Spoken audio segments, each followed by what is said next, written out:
Hey, this is Sam on West Virginia Overtime, and we are going to talk about WWE Smackdown for October the 18th, 2019. It was in Indianapolis tonight, and I'm struggling. I don't know why we're going to talk about it. I really, really don't. I started watching wrestling when I was little. My granny watched the NWA. She watched it Saturdays at 6:05, and we couldn't talk until commercial. And usually at commercial, she wanted to talk about what had happened in the previous segment. She got all excited, and I have just kind of grown up with wrestling. When I went to college, I started coaching, I started working and everything. I kind of backed away from wrestling for a little while and have gotten back into it here in the last couple years. Have always kind of liked the WWE. Wasn't a real big fan of it in the late 80s, just for the simple fact it was a little cheesy. I'm not a Hulk Hogan girl or anything like that, so really just liked it since then. I have not been on the bandwagon for the last, I don't know, 2 years. I've been hearing people gripe about wrestling and what's been going on with it and how it is. But tonight, watching it, I DVR'd it because watching some football games for West Virginia Overtime and doing some scores and stuff. And tonight is a turning point. Tonight I felt was really, really, really, did I say really bad? And we're going to kind of break it down, but I am sorry that I can't be happy.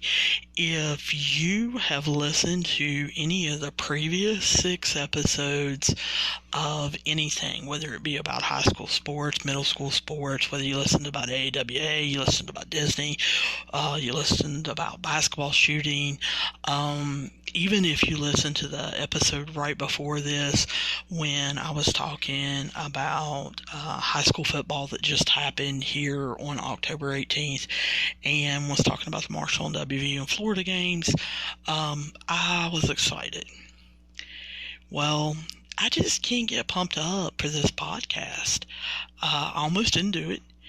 And I said, no, in the AEW podcast, you were all excited, and you said, hey, I will see you for Smackdown, and so I felt like I have to do it. So we're gonna sit down and we're gonna talk about it. I was pretty excited as far as, they started off with a brand new intro. They had the draft last week, and I noticed that the intro was different. They showed a graphic of 40 wrestlers that they drafted to the blue brand, and the pyro was good, and I thought, oh, this is going to be a good show. And so Roman Reigns' music hits, and they say they're going to start off with the Intercontinental Championship match right away. And I thought, oh my gosh, I haven't even seen the Intercontinental Championship since I don't know when.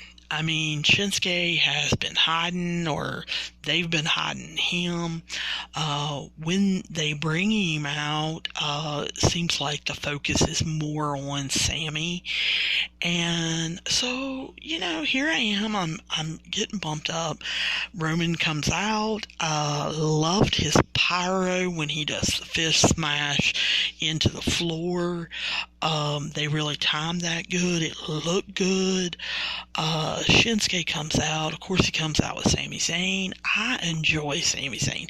He does not get on my nerves. He's kind of cocky and he tries to be funny, which is a little bit like me. So we both have red hair. So I was excited. I was glad that they cut Shinsuke's music down and he doesn't have a 10-minute intro. The first time he did it there about a year and a half ago, 2 years ago, when he came over from New Japan, I really loved his music. I loved his entrance, the bright red outfit that looked like Michael Jackson. But then it got old. So I'm kind of glad that they've cut his music down. They've cut his entrance down. Not a fan of the outfit he's wearing. He's a little too old to look like Elvis Presley in the jumpsuit with the front button down all the way. But, you know, we don't need to talk about that, you know. But as they were coming down, I thought, there's Sammy. He's dancing to the music. He's going crazy and bopping around for the fans. And I thought, why isn't Sammy wrestling? Is he hurt? Are they not telling us? I know Shinsuke's English isn't that great, and they're using Sammy as a mouthpiece, but can't Sammy wrestle sometimes? Because I do. I kind of miss him wrestling. I kind of miss him in a storyline. And then I got to thinking, you know, they got into the ring, and I was like, why don't I care about this match? I am not the least bit concerned about this match. I don't really care that Shinsuke has the title. I don't care if he keeps it. I don't care if Roman wins it. It's not a big deal. I feel like the IC title has just not been, since Shinsuke's won it, I don't think it's been a focus. It is usually the number 2 title on the show that it's on. If it's on SmackDown, then, you know, it's the number 2 title. And when Brock holds the title, it's the number 1 title. When Miz had the IC title, you know, it was very prominent.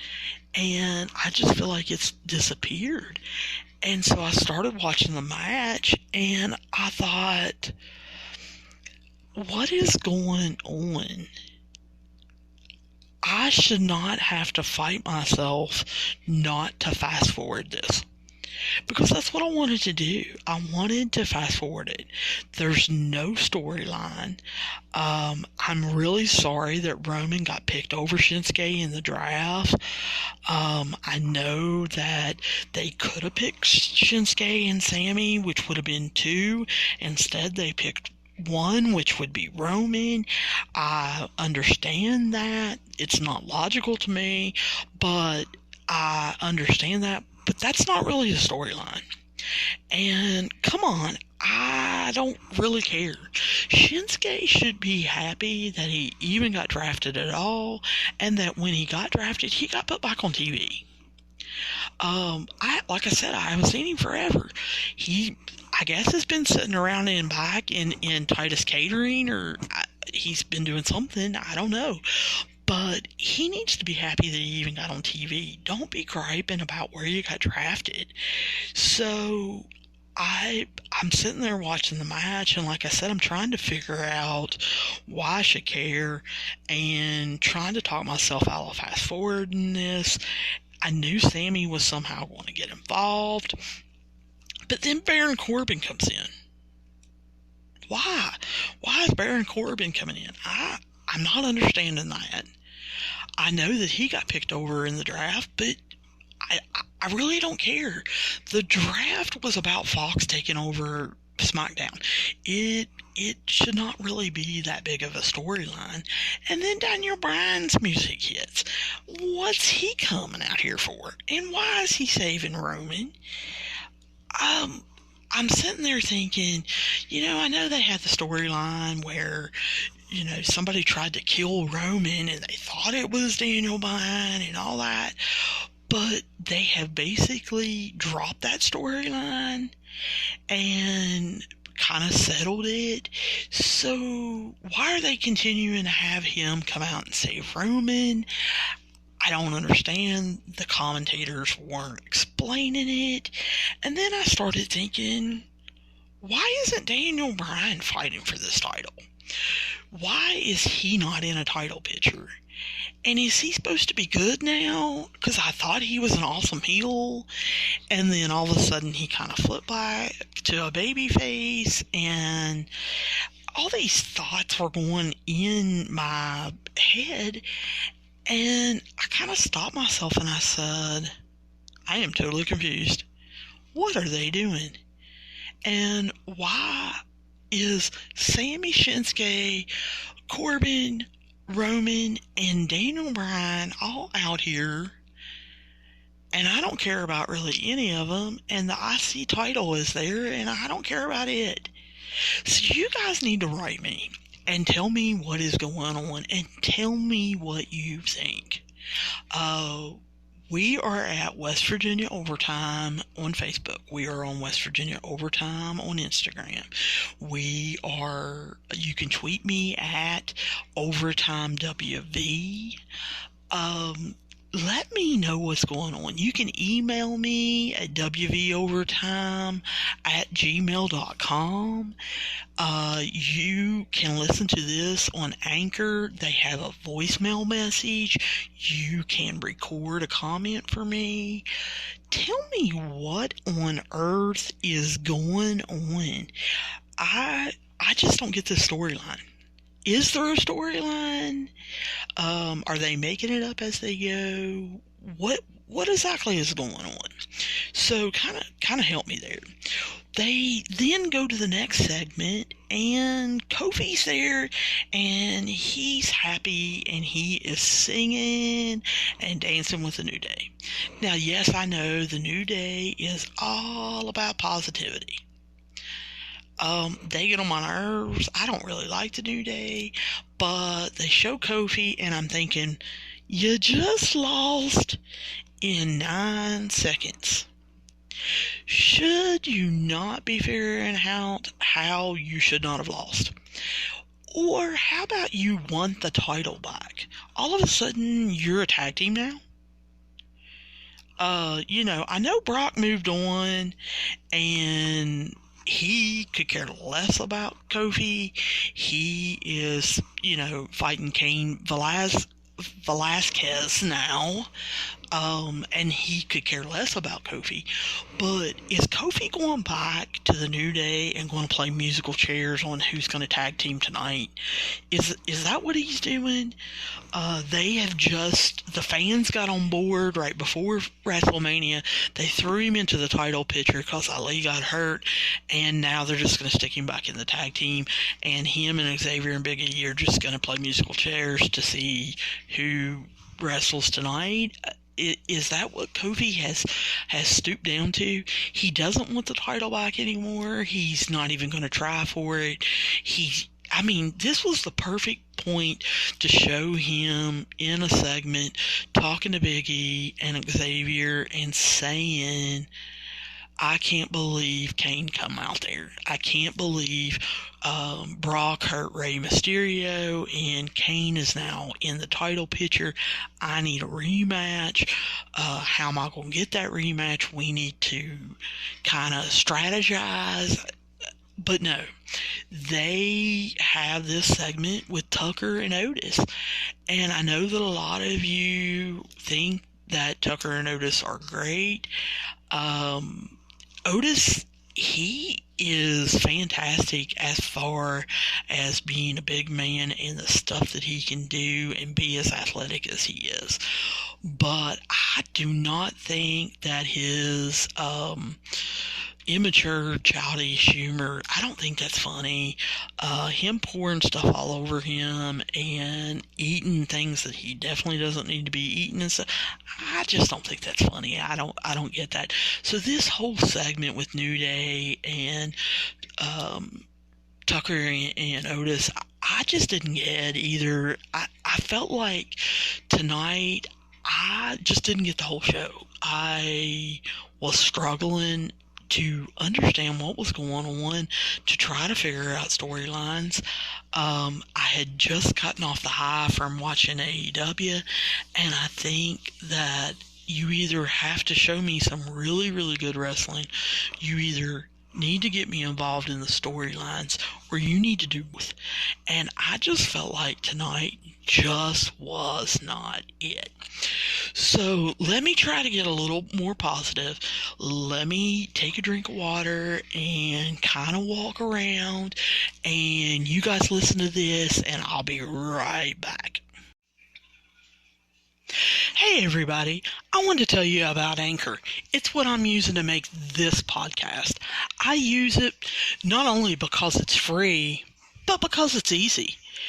I can record and broadcast anything and everything right from my phone, or I can use a computer. It allows me to edit things, and it has everything I need just in one place. And not only that, you can make money from your podcasts. But what you have to do is you've got to go download the free Anchor app. Go to anchor.fm just to get started. And then send me a link. I want to hear your podcast. Alright guys, I'm back. This is Sam with West Virginia Overtime, and I am a little more upbeat. I got a drink of water, and I decided, hey, I need to be as positive as I can. They're going to turn this off if I get to be negative, and so I need to be positive. So let's be positive. You know, Chad Gable comes out, and I like Chad Gable. You know, I feel like they really could have taken his character in the Kurt Angle storyline arc of him being an American hero, a real wrestler, someone who is extremely athletic.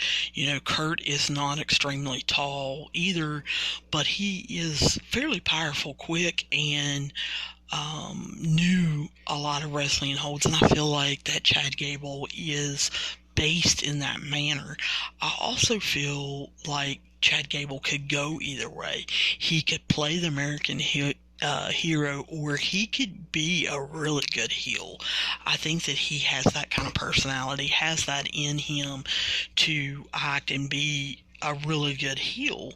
So I had heard through the dirt sheets, you know, a couple weeks ago that WWE had trademarked the Shorty G logo and name and everything to use on shirts, and people were saying that he was going to go to that, and I thought, no, there's no way. Well, then the short jokes started happening, and I thought, oh, they're just seeing if this will catch on. And, you know, the dirt sheets are saying that Vince thinks it's funny, and they really are going this way. And I was just, I wasn't sure about it. So he comes out tonight as Shorty Gable. They do the match with Curtis Angle, and that ending sequence where he did the spinning toe hold takedown into the ankle lock was unreal. They replayed that a little bit in slow motion, and you could see there was no botch. It was not fake.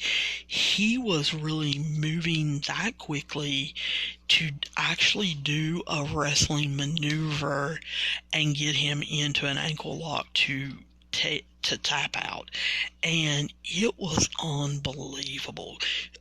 Chad Gable really showed something there. So I thought, I don't care what his name is. So then he come out, they had the interview afterwards, and he said he just wanted to shorten his name, and he was going to be known as Shorty G. And I thought, you know what, I hate that name, but I don't care, because I like how they're building this kid up. when he first come in with Jason Jordan and they were a tag team, and they were the American Alphas, I did not like them. I didn't like their outfits. I didn't like his hair. I didn't like how he was wrestling. I didn't like how they acted. I could not get on board. But since he has cut his hair, he's changed his outfit, he's changed his character. They now have gave him a backstory. They had him get into it with, Baron King Corbin and him make all the short jokes and everything. I really like how they're giving him a backstory. They're giving him a purpose. They are building him up. And when I see that, that's what I was thinking about on break. When I see things like that, I think, oh my gosh, this is the WWE that I care about. This is the WWE that I see and that I want to be a part of. I want to be a fan of. I want to watch. And then they flip to the next segment and it's Hawk. And the Hawk segment was good. It really was. I was excited. It was pre-taped. I know they said it was on Skype. It was pre-taped.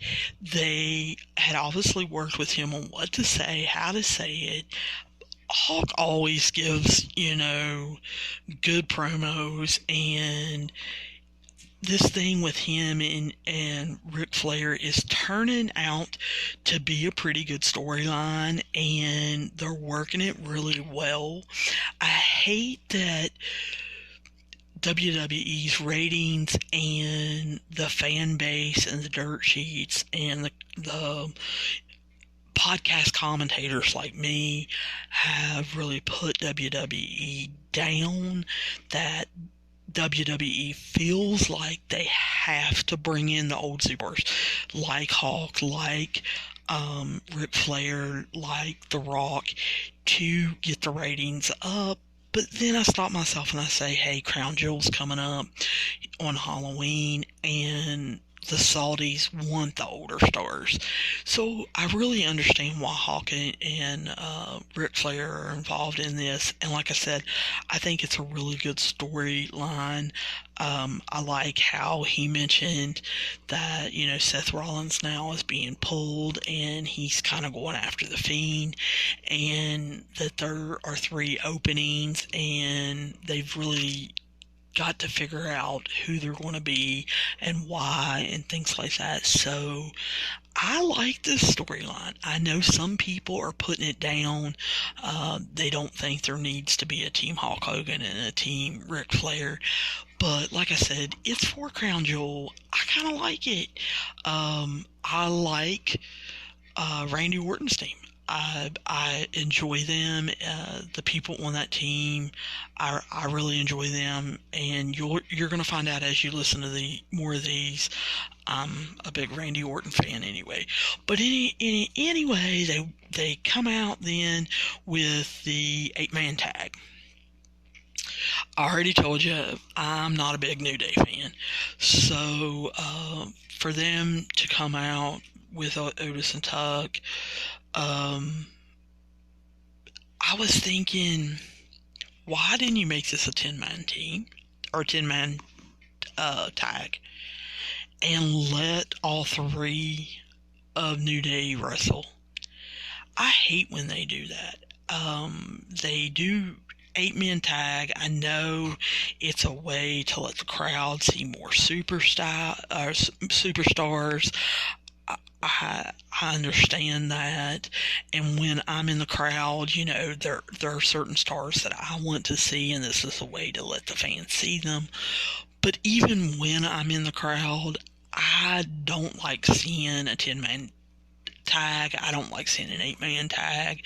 I just think it takes something away, because what it becomes is they only give them so many minutes to do the match, and it's just about each person getting in there and doing their move and then tagging, and it's not really set up psychologically to really be a good tag. So I as soon as that came out and they said it was going to be an 8-man tag, then New Day walked out. I thought, man, I hate when one of the New Day has to set out because you know they're going to somewhat get involved. Otis is just going to be a star. Like I talked about earlier, you know, for him to be an athletic big man, he's got the crowd on his side. They really need to pump him up and give him a backstory and really get him involved in a strong storyline because he has all the makings of being a star. I'm a little confused about Dolph and Bobby Roode.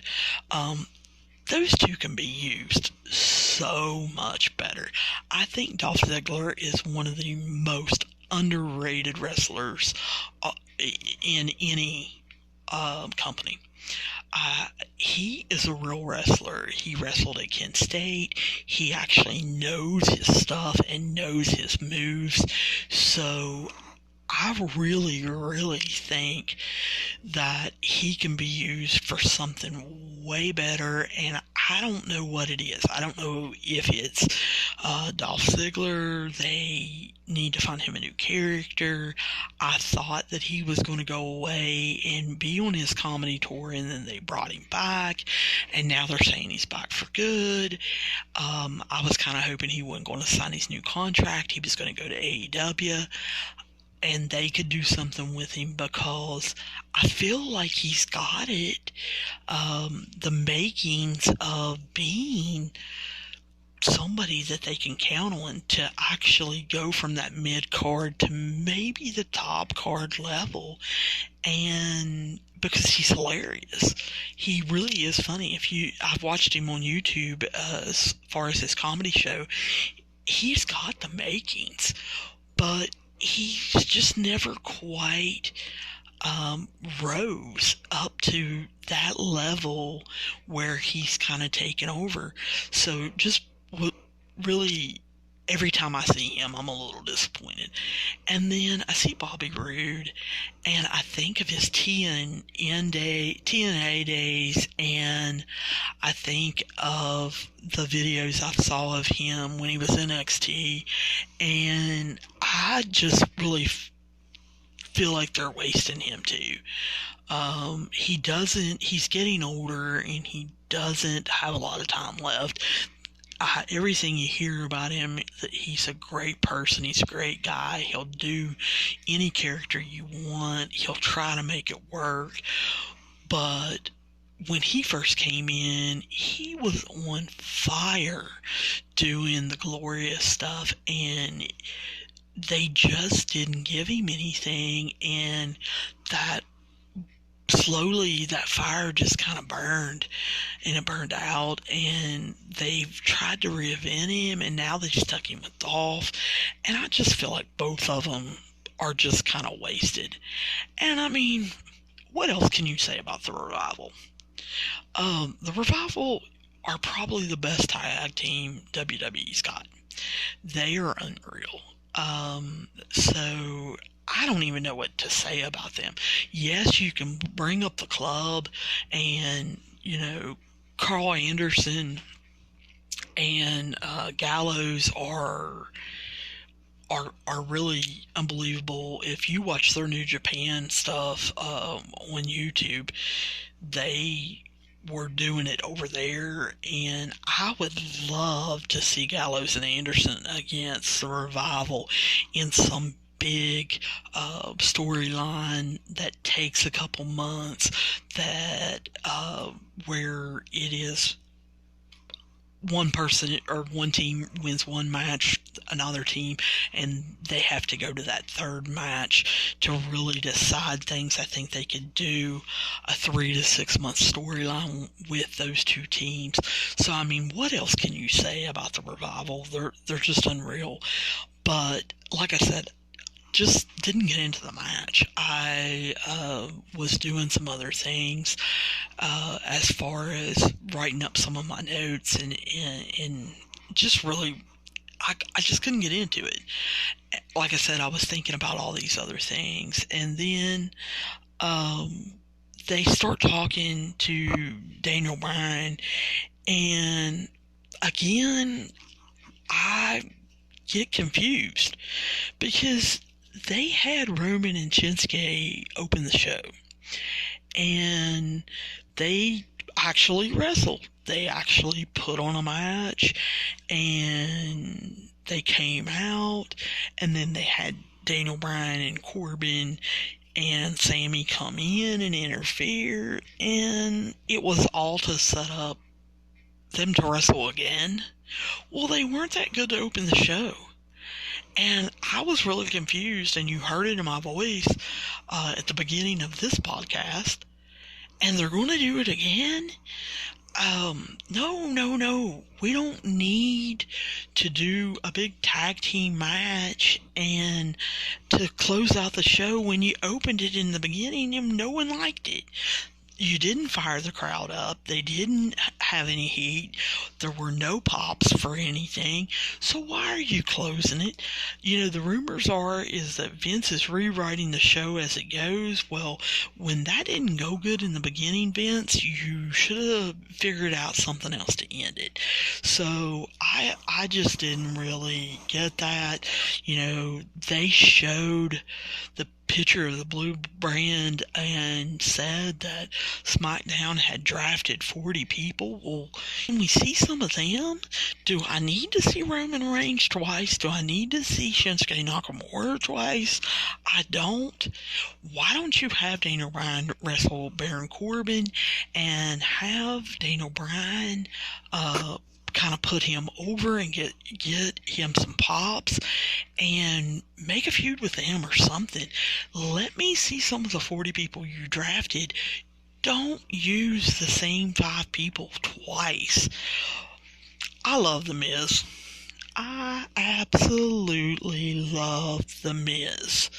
I have watched him since I think I was in high school or college when he was on the Real World and he was jumping on the bed with a fake WWE belt and he was saying his character and he was calling himself The Miz. I remember that. So I just love The Miz. So I'm going to let you think about that, and we're going to take a break, but we're going to come back and we're going to talk about Bayley. Hey guys, I'm back, and do you remember I love The Miz? So it is The Miz show, and I wish they'd let him wrestle some. He is such a great talker. He can get involved in a storyline and make it work no matter how bad it is. And I do. I love his talk show. I was excited that they were bringing Bayley out. She was going to explain and have some explanation for why they are turning her heel. I in my mind, I know that they turn Bayley heel and that they are fixing here in a couple weeks to have something go on with her and Sasha is going to turn babyface and they are going to get into it. That's what my head says. My heart says, oh, please do not do that, because it is against everything that I like. I liked Bayley in NXT. I really liked Bayley in NXT. And when she was in NXT and she first came up, I thought, this is the female John Cena. This is going to be the hero. She is the hugger. Kids are going to love her. She's going to do the Make-A-Wish stuff. She is going to be the person that in this company that people are going to respect for what they stand for. And I really wish they would have kept her like that.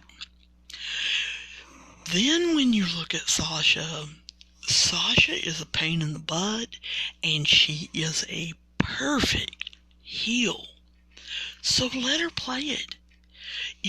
People are jealous of her. They don't like how she acted. At WrestleMania, her and Bayley lost the tag team championship, and Sasha basically took her ball and went home. She was posting on Instagram. She's in the Caribbean. She's laying on the beach. She's refusing to come to work.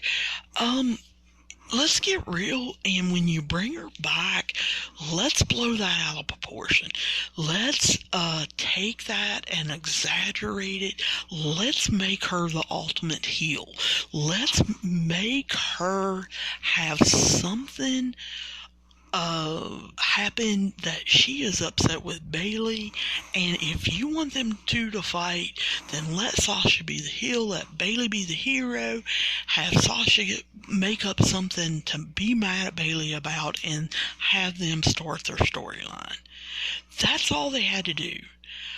But it's almost like Vince or the writers or creative or whatever can't leave well enough alone. So they had to turn Bayley heel. So that was just a little bit of a shock to me. They had her cut her hair. Her haircut, I guess, isn't what bothers me. It's the fake collar. It looks like a wig. It just looks stupid. So when she first walks out, that's what I'm concentrating on, is her hair color. I'm thinking, you look stupid. The outfit she came out in last week, I thought it looked stupid. This week, they dressed her in darker colors so that everybody would know, hey, I've got dark hair, I'm dressed in darker colors, I'm a heel. Well, I just feel like Bayley's not comfortable. I feel like she doesn't know what to do. She doesn't know how to act this way. This is totally against her personality. The faces she was making as Miz was interviewing her. Miz tried to bury her with some hard-hitting questions, almost borderline making fun of her. I truly believe that creative tonight was Bruce Pritchard's first night as being the executive in control of SmackDown, and Vince, I truly believe that when they wrote this segment for Miz to go after her, that Bayley's facials, her body language, everything was supposed to be pissed off. That she was supposed to be that heel. She either was supposed to be extremely cocky and answer his questions like he didn't deserve to know, and it was none of his business, and that if he was as smart as she was, then he would be able to figure it out. She was either supposed to play it that way, or she was supposed to play it the bad guy way, as far as, I don't need to tell you because I'm right, and if you continue to push me, then I'm going to beat you up. I'm going to more the Becky heel. And Bayley didn't play it either way. He was hitting her with those questions, and it was almost like she was confused. She had this look on her face where she was dumbfounded. At times, it was like, I don't really know what to do. It was obvious that someone didn't take time to work with her. If her and Sasha are good friends in real life, which I don't know that they are, I have heard interviews where they said that they are. If they are in real life, I would hope that Sasha would have taken her to the side and taught her how to play this, but obviously, she just didn't, and it just was really, really awkward. I thought that Sasha stepping in for her did help, and at the end, Bayley got a couple good lines in.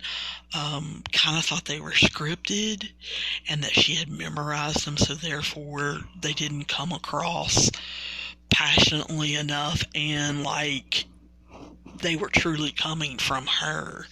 But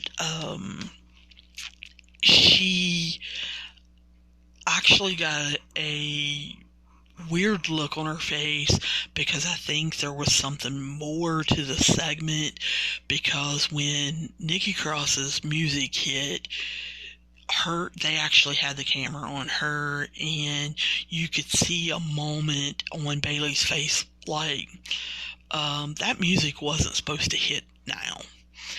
And it wasn't her acting, it was her. It was a real emotion there, like, oh, they've hit this music too soon. Nikki Cross comes out and starts talking, and I'm like, good, she is crazy.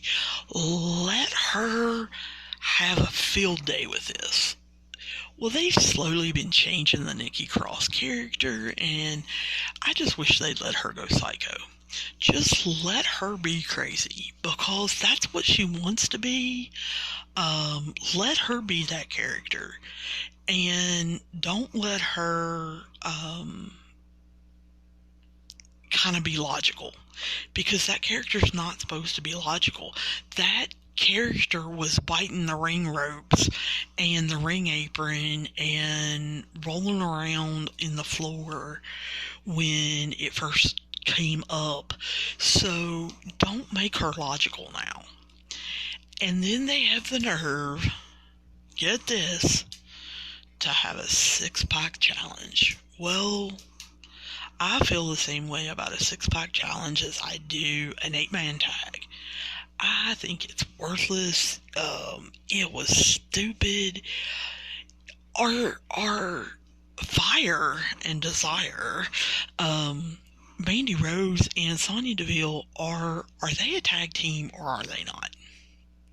Because if they're a tag team, let them be a tag team. Push them for the tag team belts.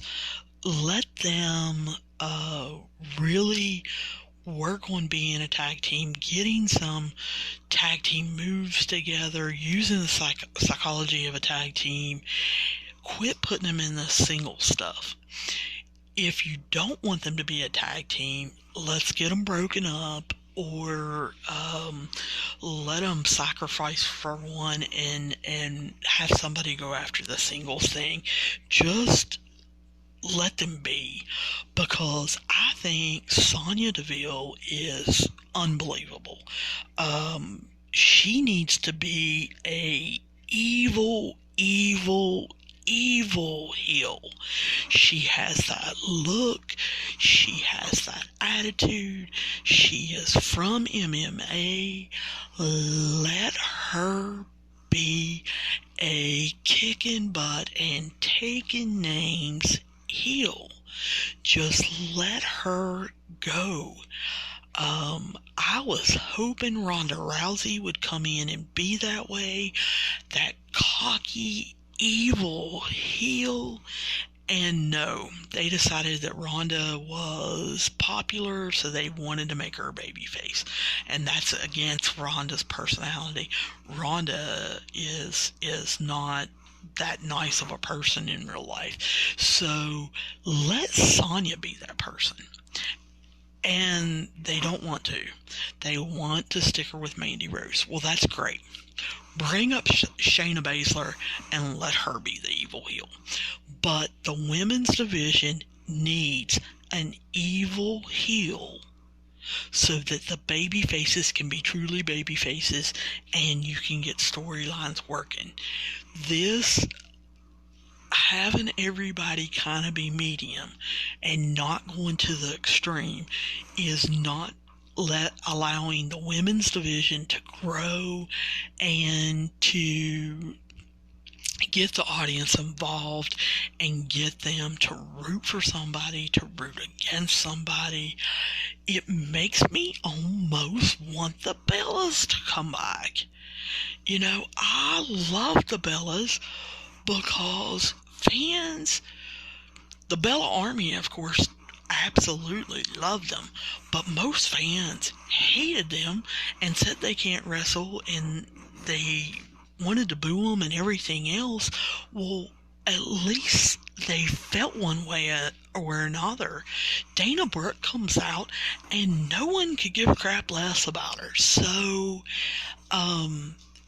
give me an evil heel, turn Bayley back babyface, let her be a John Cena hero, and let her battle somebody like the old days.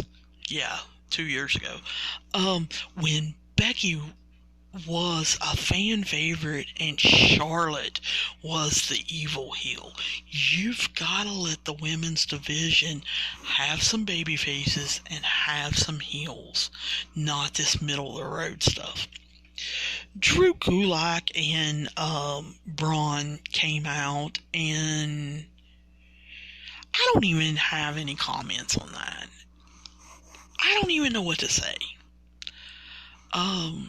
It was stupid. Let's just move on. The main event.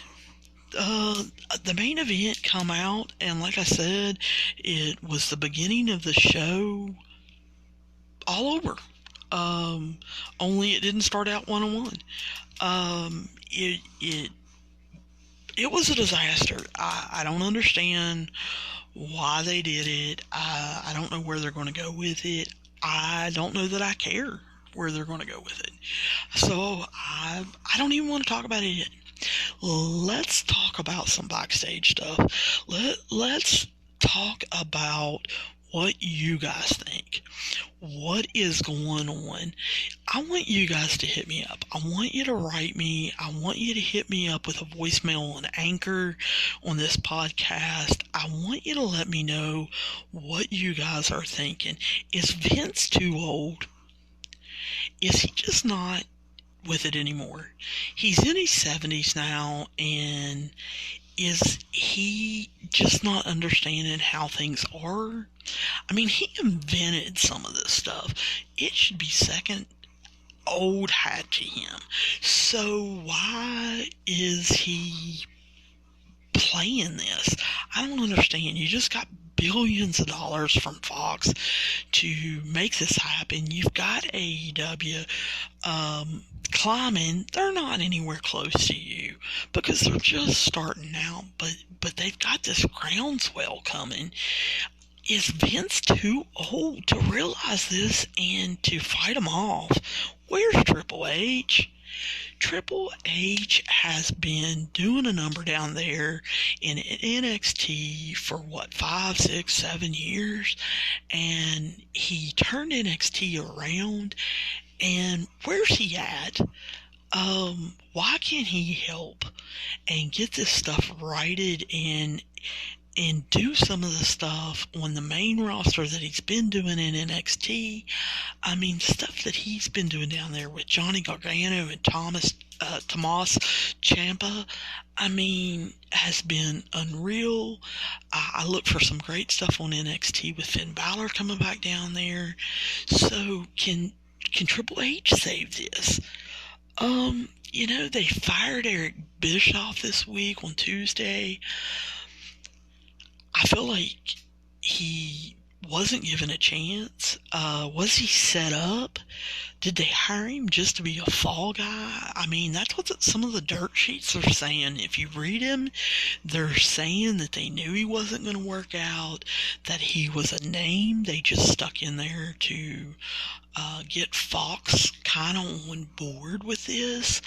So it didn't work out sooner rather than later, and so they fired him, and he really didn't know what was coming. Here he moved clear across country to Connecticut to take this job. He had been in bankruptcy. He wanted to earn some money, and they have just pulled the rug out from underneath him. They stuck Bruce Pritchard in there. Everybody knows Bruce Pritchard has been Vince's right-hand man for years. And so did they just kind of stick him in there as like a holding guy until they can figure out who's going to run it? Or is he going to be the guy to run it? And if he is the guy to run it, can he run it? Can he save this? Because you guys have got to remember, the XFL is starting. Their draft is coming up. Vince is involved in the XFL. They start playing football after the first of the year, and he's got to be involved in that. So who is going to run the show? Somebody has got to step up. So they were talking about this on Twitter, and if you haven't seen it, you need to go back and read it. Hopefully they haven't deleted it yet.